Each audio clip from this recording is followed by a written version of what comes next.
Cette semaine, nous abordons le point central de notre foi, le mystère pascal, le mystère de notre rédemption. Quel est le sens du jeudi saint? Qu'est-ce qu'un mémorial? Comment comprendre les paroles que Jésus prononce sur la croix? Et puis la résurrection de Jésus.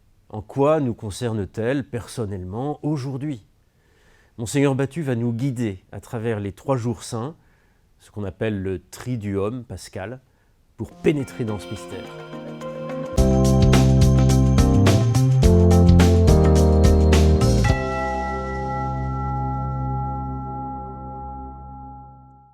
Bonjour Monseigneur. Bonjour Marie. Donc nous allons aborder cette semaine le point central de la foi des chrétiens, c'est le mystère pascal, le mystère de la rédemption. Donc il faudrait une vie entière, je pense, pour pénétrer ce mystère. Comment allez-vous nous guider, Monseigneur? Alors, au cours des 3 vidéos qui vont suivre cette semaine, nous allons vivre d'abord le mystère du jeudi saint, puis le mystère du vendredi saint, et enfin Pâques, la résurrection. Alors, je suis bien conscient que c'est très court d'aborder ce centre de notre foi chrétienne si rapidement, mais on va essayer. Donc, quel est donc le sens de ce jeudi saint, justement? Alors, pour comprendre le jeudi saint, il faut avoir à la fois l'image et le son. Nos frères juifs ont l'image sans le son, c'est-à-dire qu'ils voient le repas pascal tel qu'ils le célèbrent encore aujourd'hui, mais sans entendre la nouveauté des paroles de Jésus.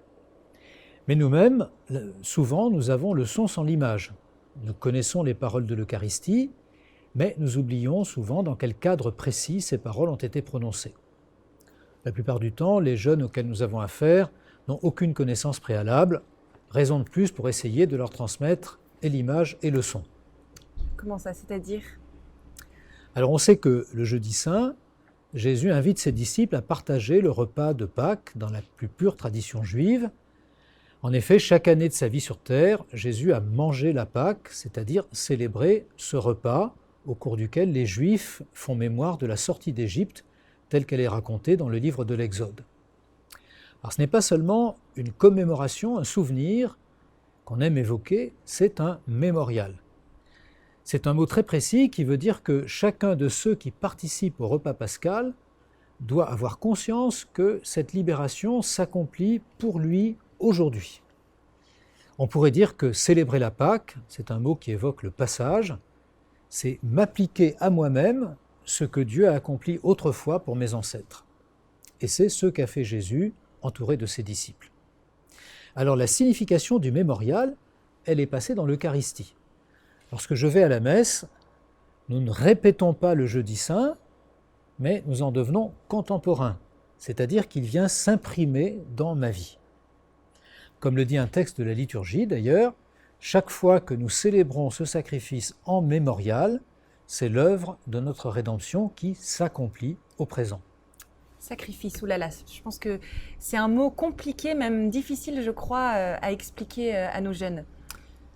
Alors, essayons de clarifier. En première approche, on peut dire du sacrifice que c'est un cadeau que je fais à Dieu.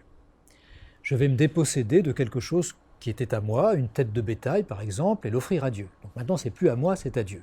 Mais imaginons maintenant que vous offrez à quelqu'un, mettons une boîte d'excellent chocolat par exemple. Celui à qui vous offrez le cadeau, qu'est-ce qu'il va faire? Il va aussitôt ouvrir la boîte et il va offrir un chocolat à chacun de ceux qui sont présents et aussi à vous-même. Et donc, le cadeau que j'ai reçu de Dieu et que j'ai fait à Dieu aboutit aussitôt au partage. Et je vais très concrètement consommer avec Dieu ce que je lui ai offert. Voilà pourquoi le sacrifice, c'est toujours en même temps un repas dans lequel l'homme est attablé avec Dieu, et c'est la communion, c'est-à-dire l'union de ceux qui s'aiment et manifestent cet amour mutuel en partageant un repas qui va exprimer cet amour et qui va aussi le faire grandir. Donc si je comprends bien, le cérémonial de la Pâque s'ordonne autour d'un repas. Voilà, à l'époque de Jésus, le centre de ce repas, c'était le moment où, après avoir fait le récit de la sortie d'Égypte, on mangeait l'agneau pascal. Les agneaux qui étaient abattus rituellement dans le temple de Jérusalem, et il était prescrit à chaque famille de manger son agneau pascal dans les murs de la ville sainte. Ce qui explique d'ailleurs que Jésus se soit mis d'accord avec quelqu'un qu'il connaissait pour avoir à sa disposition la fameuse chambre haute, le cénacle, où il a mangé la Pâque, malgré le risque qu'entraînait pour lui le fait de se montrer dans Jérusalem. N'oublions pas qu'à cette époque-là de sa vie, Jésus est recherché, on veut le mettre à mort. Mais alors, est-ce que Jésus, justement, a conscience à ce moment-là de ce qui va arriver et de ce qu'il attend? Jésus est parfaitement conscient qu'on veut le mettre à mort, que sa mort est toute proche. Et justement, ce qui va se passer ce soir-là dans le cadre du repas pascal se déroule dans cette perspective. Alors, il est essentiel de se souvenir et de bien dire aux jeunes que cette mort de Jésus, justement, n'est pas accidentelle. Tout au contraire, Jésus va offrir sa vie.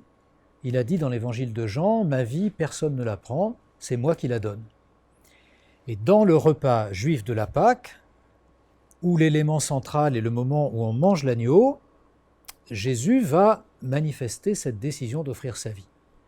Dans le récit évangélique, ce n'est pas l'agneau qui est au centre, ce sont les paroles de Jésus sur le pain et sur la coupe de vin qui sont centrales. Et pourtant, ces paroles dans le repas pascal, elles se situent plutôt au début pour le pain et plutôt à la fin pour la coupe.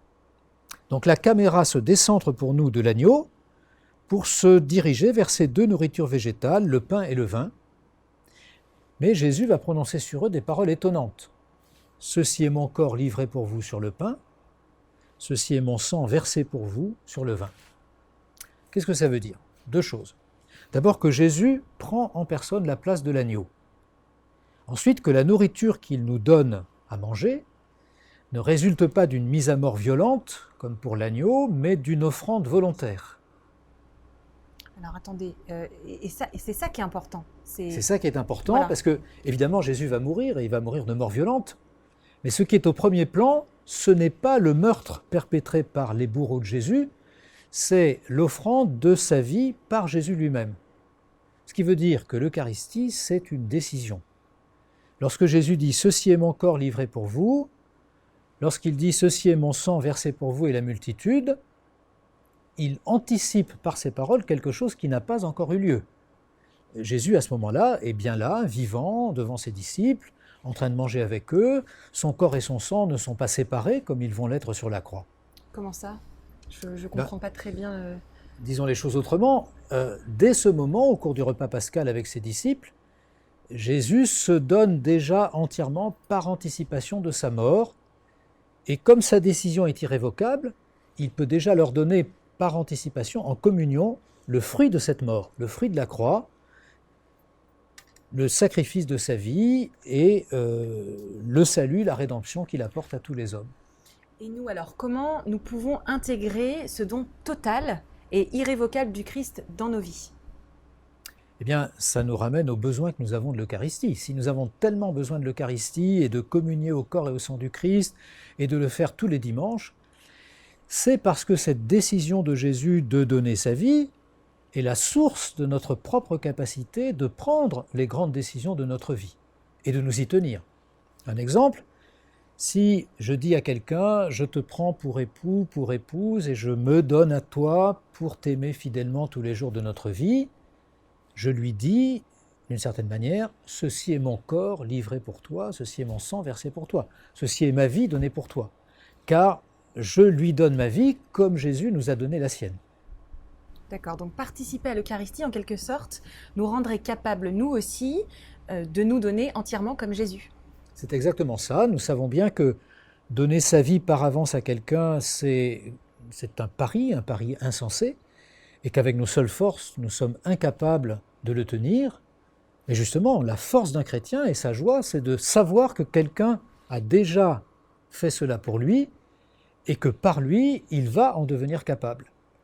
C'est-à-dire que nous nous comprenons nous-mêmes avec notre capacité de nous engager, d'engager notre vie, et l'extraordinaire ambition de Dieu pour nous, qu'à partir de cette décision eucharistique de Jésus le jeudi saint. Merci beaucoup, Monseigneur. Merci.